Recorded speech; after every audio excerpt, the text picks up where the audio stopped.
Stalag 3 was a Nazi prisoner of war camp. It was about 160 kilometres southeast of Berlin, and it was a huge compound. It held at one time as many as 10,000 Allied prisoners of war. Within that camp, in 1944, there was a core group of people who were determined to escape. The actual goal was to get 250 men out of that prison camp in one night. Now that was an amazing goal to have. It required a huge amount of teamwork. They say some 600 people involved in that, day after day, hour after hour, month after month, for over a year as they dug a tunnel, hopefully to freedom. John Sturges, who directed the 1963 movie The Great Escape, which was based on the real event. Anybody seen that movie? Yeah, a lot of hands. How many have seen it more than once? Yeah, probably you have too. So that movie, John Sturges, who actually directed that, said that it required a huge amount of devotion and diligence by this large group of people in order for that tunnel to be built and for the perceived goal to be at least attempted. Sadly, at the end, only 86 escaped. 83 were recaptured, and only 3 made it to freedom. The important thing about that is a very simple thing. Great challenges require great teamwork. And one of the greatest examples of teamwork in the Bible is found in the book of Nehemiah, that we are currently studying in our Sunday morning services. And this morning we're going to be looking at Nehemiah chapter 3. Nehemiah chapter 3 is quite a boring chapter of Scripture because it just lists a whole lot of names and people who were involved in the rebuilding of the walls of Jerusalem, who worked beside this one, beside that one, near this one.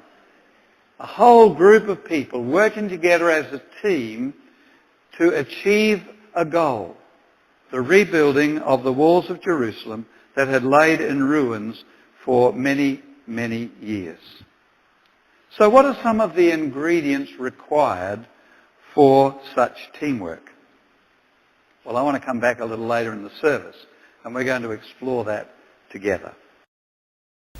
I asked the question just a little earlier, what are some of the ingredients required for good teamwork? And I want to suggest to you several important keys that come out here in this passage of Nehemiah chapter 3.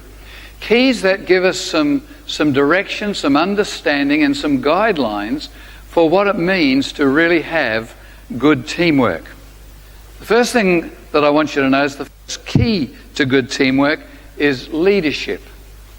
Leadership is such an important component of good teams. Management experts tell us that one of the first principles of leadership is coordination, and the two go hand in hand.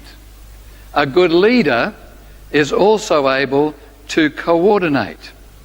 A good leader coordinates people and activities in a way that successfully contributes to the overall project being achieved. Now, as you read through the book of Nehemiah, and particularly the first few chapters, it becomes very obvious that Nehemiah was a person who had these gifts of leadership and also the gift of coordination. Throughout chapter 3, you will notice that there's a phrase that continues to be repeated over and over again. It's a little phrase that says, next to him. And if you took the time to read this morning from chapter 3, verse 17 through to 21, and even beyond that in the chapter, you would see this phrase appearing over and over again. This one worked next to this one. This one over here was next to him. This one was next to him. And so the team together worked to achieve a common goal. Nehemiah had a planned approach to the job. And he methodically implemented that plan by placing the right people in the right places so that the work progressed. This was a daunting task. These walls had laid in ruins around Jerusalem for years, while the people had been, many of them, in captivity. And now they've come back together, and this task is mammoth. Of actually, you can imagine, the walls have fallen down, there's stonework all over the place. Weeds would have grown up. You imagine the work of trying to use the materials that are there and rebuilding this wall. But Nehemiah had a plan. He was a good leader, and he was able to help people methodically come together and progress the work. You know, as I read about this, I can't help but remember that in Nehemiah, written hundreds and hundreds of years ago, there is a wonderful pattern for teamwork which is pertinent to the church today. All these years later, it is still pertinent for teamwork and for good leaders and for coordination of the project to achieve a good and healthy result. The Lord never intended his church to be a committee of one. He actually designed it to operate as a team. A team that's a little bit like a bag of licorice all sorts. How many of you like licorice all sorts? Yeah, quite a few of you do, so you know what I'm talking about. You probably never thought about it this way, though. God he brought his church into existence, and he gifted people and gave them life experience and so on, so that there are all sorts of people in his family, in his kingdom, in the church. You see, as we think about this, there are all sorts of people with all sorts of different life skills. There's all sorts of people with different abilities and skills. There are all sorts of people with different gifts who could cooperate with him and with each other in building not just a wall, not a wall around a city, but building a kingdom. Building the kingdom of God. Each one of us building side by side. Some can lead, some can pray, some can teach, many can serve, but all are important in the process. It's interesting when you think about it. We join God's team individually. Individually as we respond to Jesus and to surrender to his lordship. But without losing our individuality, he draws us together next to each other to cooperate in the functioning and building of his kingdom. Now, God didn't need to do that. God doesn't need us to build his kingdom, but he chooses to. He chooses to have you and me, as imperfect as we are at what we do, he chooses us and calls us to work as a team together under his leadership so that his kingdom might be built. I love what it says in 1 Corinthians 12:27. All of you together are Christ's body, and each one of you is a separate and necessary part. Did you get that last bit? I like that translation. Is a separate and necessary part. There is no one who is indispensable. We all have something to bring. We all have something to give. We all have something to offer in this amazing work of building the kingdom of God, locally and globally. There's another key to good teamwork. It's not just leadership. It's about seeing the big picture. Just a little bit of background that Roger touched on last week, or the week before actually. The city of Jerusalem had been destroyed in 568 BC. And 146 years later, God raised up a Jewish man in southwestern Iran named Nehemiah to do something about the situation. God's timetable is not always ours. We want things now, we want it done, and I guess the people in that day who were in captivity wanted it done too, and they wanted back to Jerusalem, but in God's timetable.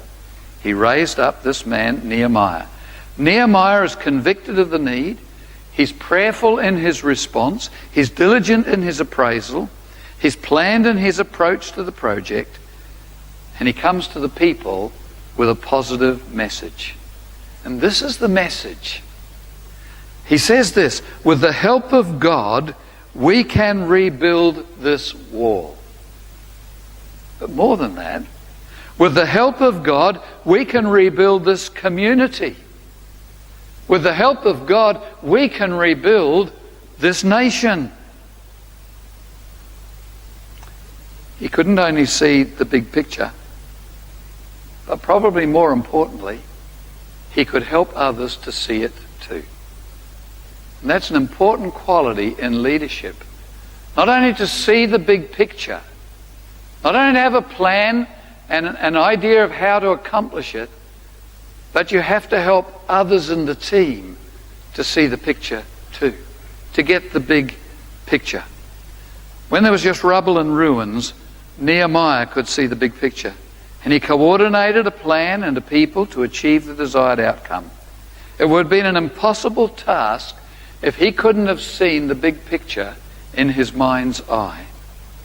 You know, two people can look at the same problem, and one will see a hopeless situation while the other will see a wonderful possibility, and they will find a plan to bring it to fruition and to deal with it. Teams function well when they can see the big picture, or when they at least have confidence in the one who can see the big picture. Then there's a third key to good teamwork, and that is that there is a benefit for others. Nehemiah was not living in Jerusalem when he had this idea about going back, this vision from God, this call on his life. But he had a tender heart for God, and he had a tender heart for God's people, and he was sensitive to the benefit this rebuilding would bring to many in the future. So he put his heart into the project.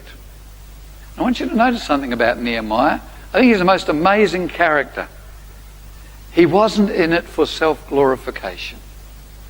Nothing to do with self-glorification, but to glorify the Lord and to benefit God's people. That was his desire. That was his heart. And friends, it should be our heart too. It's not to benefit any one, it's to benefit the whole. It is to benefit the church as we build the kingdom alongside of God, but it's also to benefit the community so that there might be a witness, a light in the community for Jesus. And so it's important that there be a benefit for others. Something I love about the early church, and you probably do too. This is a passage you know well.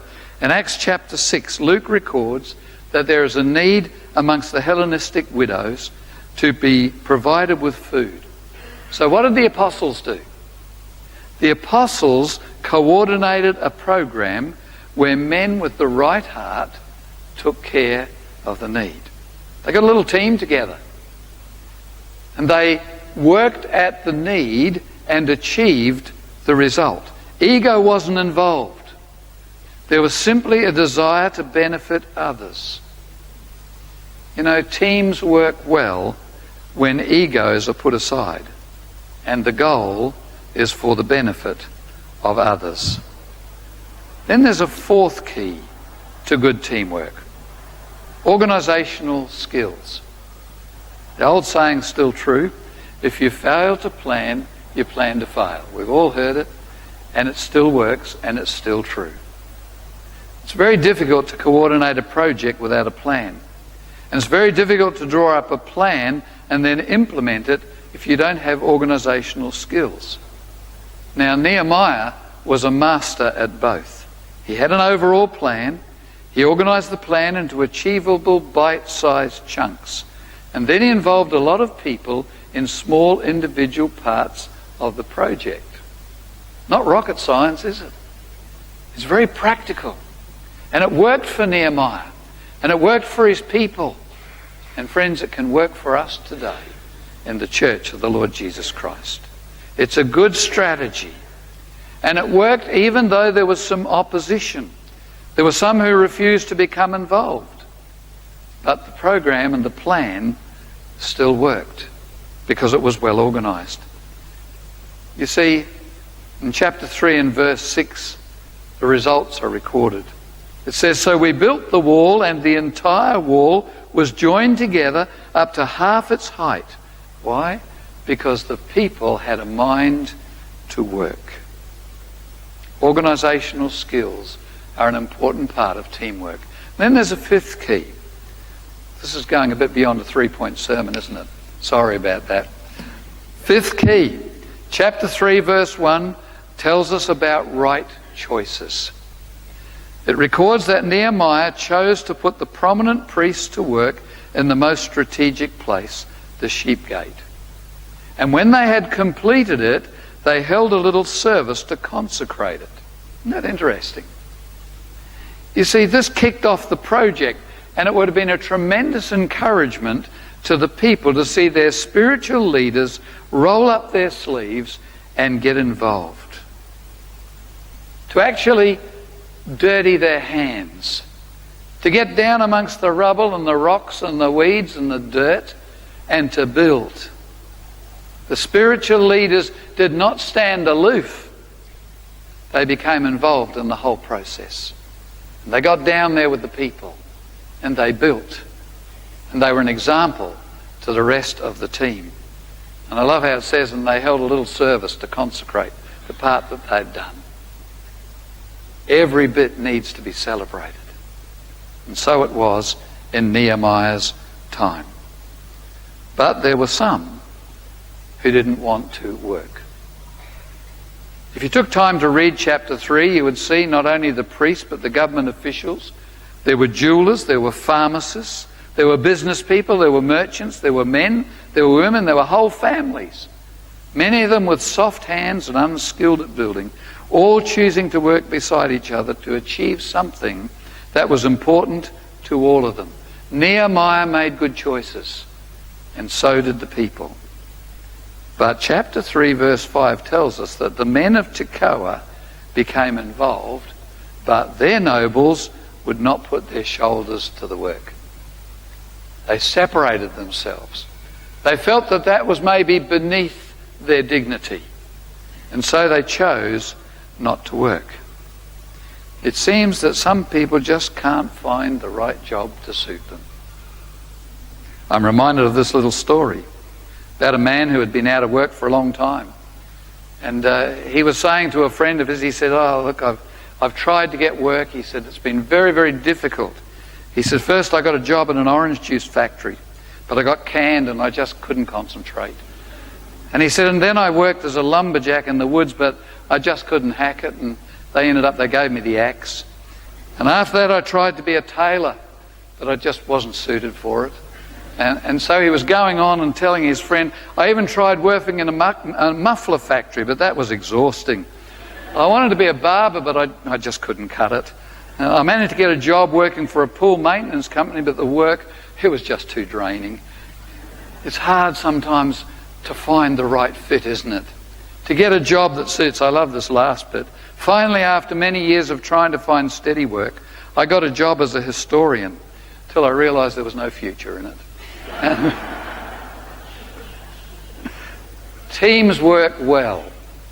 Teams work well when people choose to work, and when they have an area of service that fits their interest and their giftings. And then there's a final key to good teamwork. Good teamwork results in healthy results. It's seen in healthy results. I love the words recorded in chapter 6, verse 15 and 16. And I'm going way down where somebody else is going to preach on this, but I just wanted to touch on this verse. "So the wall was completed in 52 days. When all our enemies heard about this, all the surrounding nations were afraid and lost their self-confidence because they realized that this work had been done with the help of our God." You know, when you think about it, God was glorified. The people were thrilled. And Nehemiah would have felt a great sense of satisfaction. But there's something else in here that I want to remind you of. Nehemiah was a great leader. He was a big picture person. He wanted to please God, and he wanted to benefit God's people. He had fantastic organisational skills, and he made the right choices. But get this, he would have been nothing without a good team. He would have been nothing without a good team. Friends, can I remind you this morning that Jesus is still involved in the building project. He is still partnering with ordinary people in the process. He is building lives, rebuilding lives ruined by sin. He's building his kingdom one soul at a time. And he's calling each of us to be a part of the team.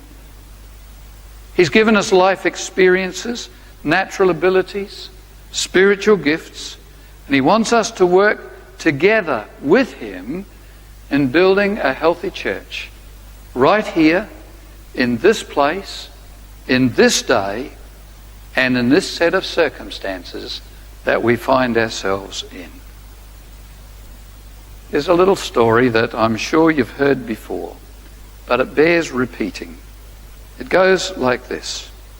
When Jesus returned to heaven, the angels asked him, "How do you plan to spread the good news of salvation and build your church?" And Jesus said, "I left a team of 12 good, trained and gifted men to do the work." The angels were aghast and said, "But what if they fail?" He said, "I have no other plan. I have no other plan." And so I say this morning, although we may not do it perfectly, let the leaders lead. Let the coordinators coordinate. Let the supporters support. Let the prayers pray. Let the workers work in their gifted areas. Let the encouragers encourage. Let the evangelists evangelize. Let the givers give. Let the disciples disciple. Let the servants serve. And let the team rejoice as we see souls saved and the Lord's church grow. And may we declare, this work was done by God. To him be the praise and the glory. Would you join me in prayer? Our gracious Father, we thank you for this amazing little book of Nehemiah. We thank you, Father, for his life, for his skills, for his heart for you and for the people. We thank you, Lord, that he was willing to listen to you and willing to put his shoulder to the wheel and serve. We thank you that he gathered the people as a team. And Father, we pray that we might be wise enough in our day and in our situation to also gather together as a team. And Father, to work alongside one another and with you in the building of your kingdom here in this place, in this day, in these circumstances. For we ask it in Jesus' name. Amen.